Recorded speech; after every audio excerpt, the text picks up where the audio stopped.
အားလုံးမင်္ဂလာပါဗျာကျွန်တော်ကျော်စိုးဦးပါ People Media ဖြစ်ပါတယ်ဗျာဒီကနေ့ဇွန်လ15ရက်နေ့ဖြစ်ပါတယ်ကျွန်တော်ဒီကနေ့တင်ပြပေးခြင်းတဲ့ကထိုင်းနိုင်ငံမဲဆောက်မြို့မှာရှိတဲ့ NUG ရဲ့တပ်မွေးပညာကျောင်းပေါ့အဲ့တပ်မွေးပညာကျောင်းကကျောင်းဟုတ်ဖြစ်တဲ့သူကဒီကျောင်းမှာတက်ရောက်နေတဲ့ကျောင်းသားအချို့ကိုလိန်တူပြုကျွင်းမှုနဲ့ပတ်သက်ပြီးတော့လက်ရှိမှာနစ်နာတဲ့ကျောင်းသားမိဘတွေကဒီမဲဆောက်မြို့မှာရှိတဲ့ရဲတပ်ဖွဲ့မှာတွားပြီးတော့အမှုဖွင့်ထားတယ်လို့သိရတယ်ဒီချင်းနဲ့ပတ်သက်ပြီးတင်ပြပေးခြင်းတာဖြစ်ပါတယ်ကျောင်းတည်ရှိတဲ့နေရာကထိုင်းမြန်မာနယ်စပ်မဲဆောက်မြို့နယ်မှာတည်ထောင်ထားတဲ့ဒေါနလမ်းကျောင်း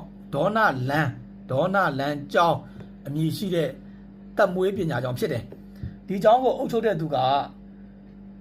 မင်းသက်ထအောင်ဖြစ်တယ်သူ့ရဲ့နာမည်ကမင်းသက်ထအောင်သူကဒီမှာသင်ပေးတာကတိရွက်ပကြီးသင်ပေးတယ်ပေါ့ဗျာပြီးရင်ကျွန်တော်တို့တပ်မွေးပညာသင်ပေးတယ်ပေါ့ဗျာတပ်မွေးပညာသင်ပေးတဲ့သူဖြစ်တယ်တဲ့ဒါကျွန်တော်တို့ထိုင်းနိုင်ငံမဲဆောက်မြို့မှာရှိတဲ့ကျွန်တော်တို့ရဲ့မိတ်ဆွေတွေကိုကျွန်တော်လှမ်းပေးတဲ့အခါမှာသူတို့အဲ့လိုပြောတယ်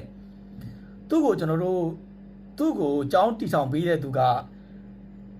နော်ဝေနိုင်ငံမှာနေထိုင်တဲ့ရှိုးဝါရောင်ဆရာတော်အရှင်ထာဝရဆိုတဲ့ဆရာတော်တစ်ပါးကတည်ဆောင်ပေးပါတယ်တဲ့အရှင်ထာဝရဖောင်ဒေးရှင်းကနေတည်ထောင်တယ်လို့သူကပြောတယ်ဒီကျောင်းရဲ့ကျွန်တော်လဲပတ်တဲ့ရန်ပုံငွေကိုခုနကရှိုးဝါရောင်ဆရာတော်ဖြစ်တဲ့ထာဝရကနော်ဝေနိုင်ငံနော်ဝေအစိုးရထံမှာသူကဒီငွေကြေးတောင်းခံတယ်ပေါ့ငွေကြေးတောင်းခံတော့နော်ဝေအစိုးရကနေပြီးတော့ကျွန်တော်တို့ငွေကြေးထောက်ပံ့တယ်ငွေကြေးထောက်ပံ့မှုနဲ့ခုနက NUG ရဲ့တပ်မွေးပညာရေးကျောင်းတောင်းခံဖြစ်တဲ့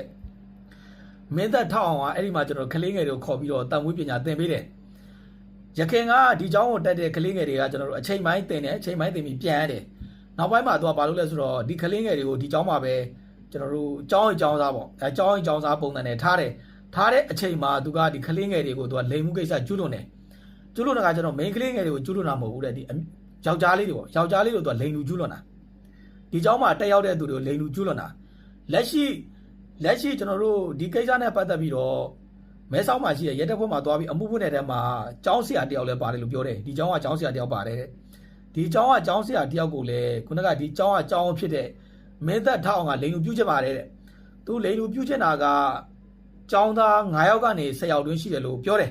ဒါနဲ့ပတ်သက်ပြီးတော့ကျွန်တော်တို့ NUG ရဲ့မီဒီယာတွေမှာလည်းဖော်ပြနေတယ်ထိုင်းမီဒီယာအချို့မှာလည်းဖော်ပြနေတယ်အဲ့ဒီအချိန်ဒီလူရဲ့ပုံကိုကျွန်တော်ကလှမ်းပြီးတော့မေးလိုက်တဲ့အခါမှာကျွန်တော်ရဲ့အဲ့ဒီမှာရှိတဲ့ကျွန်တော်ရဲ့မိတ်ဆွေကလှမ်းပို့တယ်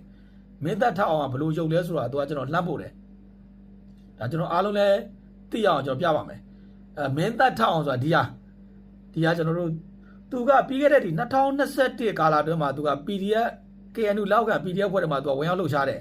အဲ့ဒီကာလမှာသူရဲ့တက်တဲ့ပကြီးပညာနဲ့ပေါ့ဗျာတရွက်ပကြီးပညာနဲ့ပေါ့အဲ့ဒီပကြီးပညာနဲ့သူကဒီ KNU ခေါင်းဆောင်ပိုင်းတွေကို